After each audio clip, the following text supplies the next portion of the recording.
गणेश जी का पूजन जो करने की एक नई प्रथा चली हुई है, हमारे तो छोटे से छोटा कार्य लेकर से शादी तक या बड़े यज्ञ पर्यंत गणेश जी की पूजा के बिना होता ही नहीं है। नित्य प्रति इस घर में पूजा होती है तो पहले गणेश जी की ही पूजा की जाती है। उसके बाद ही अनेक बाकी देवताओं की पूजा किया करने का विधान है। ये कुछ ही वर्षों से देखा-देखी का एक यहाँ पर चलन चला हुआ है। बाकी लोगों को उससे कोई मतलब नहीं। पूजन किया, उठाए, फेंक दिया। इसमें बेहतर है कि जो हमारे घर में या हमारे यहाँ सब पूरे तकरीबन भारत में एक ख़ास बात की थी कि धातु के गणेश जी बनाए जाते या पत्थर के होते, अच्छे किसी पत्थर के होते और उसके उपरांत उनका पूजन करने के लिए शास्त्रों उनका पूजन करते। उनको ना विसर्जन करने की बात ही कुछ नहीं, देखा-देखी की ये बात चली हुई है, कुछ समय से चली हुई है। वैसा मानता हूँ कि कुछ दिन तक वो हल्ला-गुल्ला हुआ, जो पाठ-पूठ करना या कोई मानो कीर्तन भजन करना, फिर बाद में पकड़ करके फेंक दिया पानी में। तो इससे बेहतर है कि गणेश जी का स्थापना किया करें। सभी तकरीबन मंदिरों में गणेश जी की पूजा मूर्ति रखी होती है। फिर उनका पूजन हुआ, विधिवत हुआ, सारी बात हुई, सारी बात संपन्न हुई। अनादिकाल से लेकर के बात चली हुई थी। ये देखा-देखी का है कि चलन चल गया है, चल पड़ा है, पर मैं इसके पक्ष में तनिक भी नहीं हूँ। कल पूरे देश भर के अंदर गणेश उत्सव बड़े धूमधाम से बड़ी श्रद्धा के साथ मनाए जा रहे हैं और एक विषय जनता के बीच में, समाज के बीच में और भक्तों के बीच में बहुत जोर शोर से ये चला है कि यह जो मूर्ति विसर्जन हो रहा है जल के अंदर, ये ठीक है या गलत है। तो इसमें दो तरह के विचार हो सकते हैं। हम उस एक दूसरे एंगल से इसको सोचते हैं कि 1893 से पूर्व महाराष्ट्र के अंदर तो वर्षों से यह पूजन गणेश उत्सव का चलता था, 10 दिन तक चलता था। घरों के अंदर भगवान गणपति की मूर्ति की स्थापना होती थी और फिर 10 दिन के पश्चात, क्योंकि मान्यता ये है कि भगवान गणेश कार्तिकेय भगवान जो हैं उनके भाई जो थे उनसे मिलने के लिए महाराष्ट्र जाते हैं और 10 दिन तक उनके मेहमान रहते हैं। 10वें दिन उनकी विदाई होती है, तो इस दिन वो विदाई करते हैं। महाराष्ट्र के अंदर ये प्रथा है। लेकिन 1893 के अंदर लोकमान्य बाल गंगाधर तिलक जी ने, जब अंग्रेजों ने सब बहुत से लोगों को इकट्ठा होने के ऊपर प्रतिबंध लगा दिया था, तो इस गणेश उत्सव को एक शस्त्र के रूप में, हथियार के रूप में प्रयोग करने के लिए कहा कि हम करेंगे, गणेश उत्सव को मनाएंगे, सामूहिक मनाएंगे, लोग मनाने के लिए आए।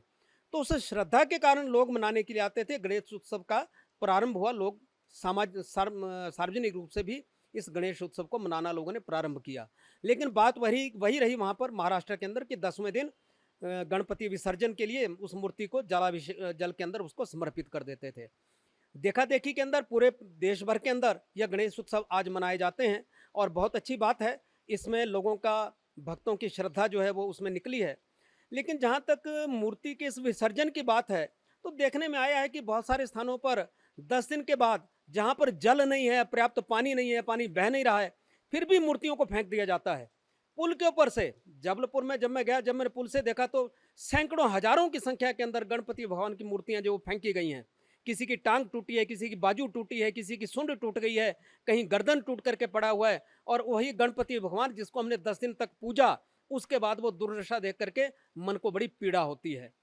तो इसलिए ऐसा लगा, बहुत से संस्थाओं ने विचार भी किया, अनेक गणेशोत्सव समितियों ने यह विचार किया कि हम विसर्जन नहीं करेंगे, हम उस मूर्ति की स्थापना कहीं अपने मंदिर के अंदर स्थान पर उसकी स्थापना करके पूरा वर्ष भर पूजन करेंगे, अगले दिन फिर उस मूर्ति को ही आगे ला करके गणेश उत्सव का प्रारंभ करेंगे। तो मुझे लगता है दोनों तरह के विचार हैं, क्योंकि यह उत्सव प्रारंभ देव भक्ति के आधार पर देशभक्ति के लिए हुआ। अब देशभक्ति की जहां बात आती है तो पर्यावरण भी एक बहुत बड़ा विषय है। हम देखें, उत्तराखंड, हिमाचल, जम्मू कश्मीर के अंदर ये सारी देवभूमि आज त्रस्त है। उस पर्यावरण की हमने अवहेलना की। पर्यावरण के कारण उन देव स्थानों के अंदर जाकर के जो पर्यावरण से छेड़छाड़ हुई, भगवान की हमारे ऊपर, मैं समझता हूँ कि एक प्रकोप हो गया है, कितना प्रलय हम लोगों को देखने को मिल रहा है। तो उस दिशा के अंदर में हमें विचार करना चाहिए कि हम कोई ऐसा काम ना करें जिससे पर्यावरण खराब हो, हमारी श्रद्धा के ऊपर भी चोट ना पहुंचे और देश का भी कोई नुकसान ना हो। ऐसे पर्यावरण को लेकर के उस दृष्टि के अंदर विचार करते हुए मुझे लगता है हमारे जो धर्माचार्य हैं उनको विचार करते हुए व्यवस्था देनी चाहिए कि क्या यह विसर्जन बहुत आवश्यक है, क्या हम उस मूर्ति की स्थापना अपने मंदिर में, घर में कर सकते हैं, उसको पुनः उसका प्रयोग किया जा सकता है। कुछ संस्थाओं ने ऐसा करना प्रारंभ कर दिया है।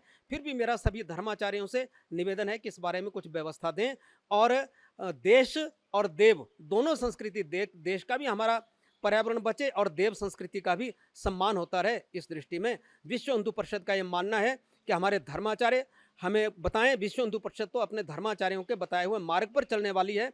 हमारे कार्यकर्ता भी आज अपेक्षा करते हैं कि हमारे धर्माचार्य इस विषय पर हमारा मार्गदर्शन करें।